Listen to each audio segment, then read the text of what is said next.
আকাশে ফাঁদ তৈরি করছে ইরান, এমন এক ফাঁদ যেখানে বিশ্বের সবচেয়ে আধুনিক যুদ্ধবিমানও নিরাপদ নয়। ইরান শত শত চীনা ম্যানপ্যাড অর্থাৎ কাঁধে বহনযোগ্য এয়ার ডিফেন্স মিসাইল সংগ্রহের পথে। QW-12 FN-16 এই নামগুলো এখন শুধু অস্ত্রের তালিকায় নয়, বরং এক নতুন যুদ্ধনীতির প্রতীক।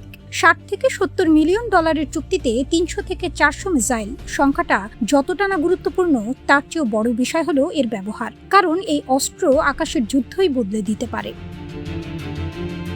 বড় এয়ার ডিফেন্স সিস্টেম যেমন S-300 বা বাভার 373 স্থির, ভারী, সহজে শনাক্তযোগ্য। কিন্তু ম্যানপ্যাডস ছোট, দ্রুত লুকানো যায়, মুহূর্তে অবস্থান বদলানো যায়। একদল যোদ্ধা পাহাড়ের আড়ালে, শহরের ভেতরে কিংবা মরুভূমির কোনো অদৃশ্য কোণ থেকে হঠাৎ করে আঘাত হানতে পারে। আর সেটি ইরানের আসল শক্তি, অদৃশ্য হয়ে থাকা কিন্তু সর্বত্র উপস্থিত থাকা। এই কৌশলের পেছনে একটি স্পষ্ট বাস্তবতা আছে। কয়েক মাস ধরে যুক্তরাষ্ট্র ও ইসরায়েলের হামলায় ইরানের উচ্চ স্তরের প্রতিরক্ষা ব্যবস্থায় দুর্বলতা ধরা পড়েছে। আকাশের অনেকটা অংশ তারা নিয়ন্ত্রণ করলেও নিম্ন আকাশ, যেখানে হেলিকপ্টার, ড্রোন, সাপোর্ট এয়ারক্রাফট উড়ে, সেই স্তরটি এখন ইরান নিজের নিয়ন্ত্রণে নিতে চাইছে। আর সেখানেই খেলা ঘুরে যাচ্ছে। বিশ্লেষকরা বলছেন, আধুনিক যুদ্ধবিমান যেমন F-35 বা B-2 উচ্চ আকাশে নিরাপদ থাকতে পারে, কিন্তু যুদ্ধের একটি বড় অংশ এখন নিচু স্তরে চলে এসেছে। নজরদারি, রেস্কিউ মিশন, ড্রোন অপারেশন সবকিছুই নিচু আকাশে। আর সেই জায়গাটিকে মৃত্যু ফাঁদে পরিণত করতে চাইছে ইরান।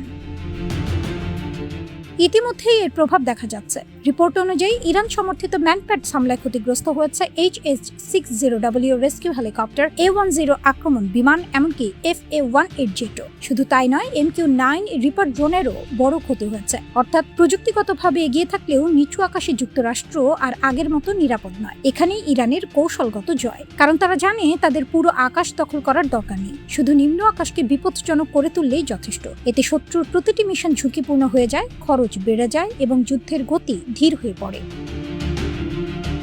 সরাসরি যুদ্ধ নয়, এক ধরনের অসামান্য যুদ্ধনীতি, যেখানে ছোট অস্ত্র বড় শক্তিকে চ্যালেঞ্জ জানায়, যেখানে একটি লুকানো মিসাইল পুরো একটি মিশন ব্যর্থ করে দিতে পারে, যেখানে প্রযুক্তির আধিপত্যকে চ্যালেঞ্জ জানায় কৌশল। তবে এর পরিণতি ভয়াবহ হতে পারে, কারণ যদি নিম্ন আকাশ শক্তি একটি নো ফ্লাই জোনে পরিণত হয়, তাহলে যুদ্ধ আরো জটিল হয়ে উঠবে। রেস্কিউ মিশন কঠিন হবে, নজরদারি কমে যাবে এবং প্রতিটি পদক্ষেপে ঝুঁকি বাড়বে। এতে শুধু সামরিক শক্তিই নয়, মানবিক পরিস্থিতিও আরো খারাপ হতে পারে।